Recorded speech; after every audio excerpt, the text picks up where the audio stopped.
Welcome to the WION podcast, where we explore fascinating stories and ideas from various fields. In this episode, we uncover how Greenland became part of the Kingdom of Denmark, the laws that keep it within the realm, and the growing debate over its future autonomy.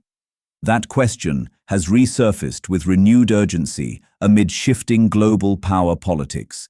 US President Donald Trump renewed threats over Greenland's future, triggering alarm across Europe and within NATO. These renewed remarks about taking control of Greenland for US national security, questioning Denmark's legal right to the Arctic island, has revived a long-running question. Why does Denmark have sovereignty over the vast Arctic island? Greenland's relationship with Denmark dates back centuries and was formalized during the early modern period. The island was first settled by Inuit peoples that had migrated from North America thousands of years ago. The Norse settlers arrived in the 10th century, led by Eric the Red, who named the land Greenland, which referred to the vegetation around southern Greenland's fjords. The name was likely to attract settlers by highlighting the fertile southern fjords. According to the Danish Institute for International Studies, Inuit communities eventually became dominant, and Norse settlements disappeared by around 1400, with little trace. Denmark's modern claim began in 1721, when a Norwegian-Danish missionary named Hans Egede established a permanent presence, initiating European colonial rule. Over the following centuries, Denmark tightened control, restricted foreign access, and governed Greenland as a colony.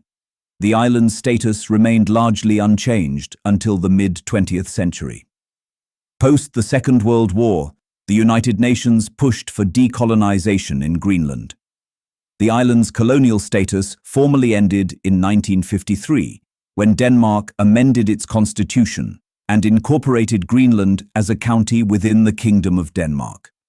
Greenlanders were later granted Danish citizenship and 2 representatives in the Danish parliament. However, policies aimed at cultural integration drew criticism, particularly from Inuit communities. Growing demands for autonomy led to the January 1979 referendum that established home rule and a Greenlandic parliament. Over 70% of the voters favored more autonomy.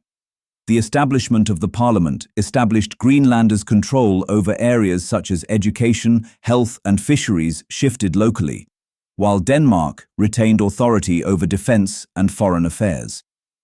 Greenland's small population of about 57,000 and lack of road links between its 17 towns continue to shape governance.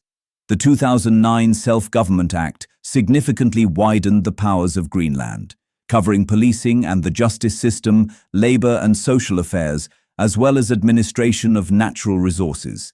It also recognized Greenlanders as a people under international law and set out a legal route towards independence, should voters choose that path. The act made Greenlandic the sole official language, giving Greenlanders control over most domestic matters.